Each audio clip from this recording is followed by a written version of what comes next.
Gaëlle. Bonjour. Vous faites les dessins de cet album qui s'appelle Sauvage et qui est basé sur un fait tout à fait réel, un enfant sauvage en réalité, qu'on a trouvé dans l'est de la France, c'est ça?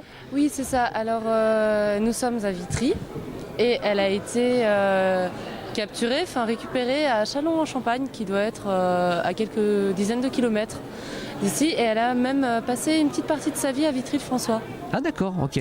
Alors justement, la question c'est, vous dessinez ce personnage, sur quoi vous vous êtes basé? Il y a des photos, il y a des documents de l'époque qui existent? Pas du tout. Donc la photo n'existait pas au XVIIIe siècle, on est d'accord. Ah oui, c'est vrai, je suis bête, 18e. Ouais. Et ensuite, non, il y a relativement peu de gravures d'elle où elles ont été faites au XIXe.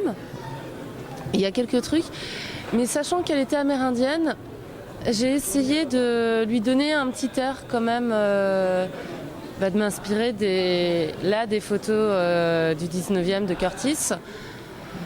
Parce que c'était peut-être les documents pas les plus véridiques, mais qui donnaient une bonne image en fait du trait amérindien. Et je me suis aussi inspirée des gravures du XVIIIe siècle qui ont été faites suite aux différentes explorations.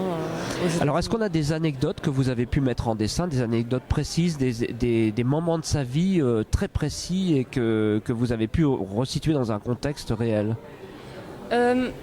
Oui, alors... Donc en fait, nous on s'est basé sur le livre de Serge Harol qui a passé une dizaine d'années de sa vie à faire des recherches sur elle. Et quand on a rencontré Serge Harol, il nous a très gentiment menés dans les rues de Paris où elle avait vécu. Ah ouais. Parce qu'il a réussi il a fait une telle recherche de documentation qu'il a réussi à savoir où est-ce qu'elle avait vécu. Et en fait, elle a vécu pas très loin de chez moi, à Paris. Tiens. Elle est morte à 500 mètres. Donc tu vois, ça a fait bizarre. Et donc oui, on a de pouvoir imaginer qu'elle a traversé certaines rues de Paris. Du coup, moi, je vois très bien Paris tous les jours et d'essayer d'imaginer Paris 300 ans, 300 ans en arrière avec toutes les documentations. Bon, là, c'est possible par contre. Oui. Là, ça va, c'est possible. Ouais. Après, c'est vrai que ça a été un gros travail de documentation iconographique à aller chercher beaucoup sur Internet. Combien de temps pour dessiner un album comme celui-là? Un album comme ça, 2 ans et demi. Ah ouais, quand même. Et des heures à faire un travail de recherche à s'y perdre. Beau résultat en tout cas. Je vous laisse le soin de rappeler le titre de l'album et puis l'éditeur sur lequel il sort.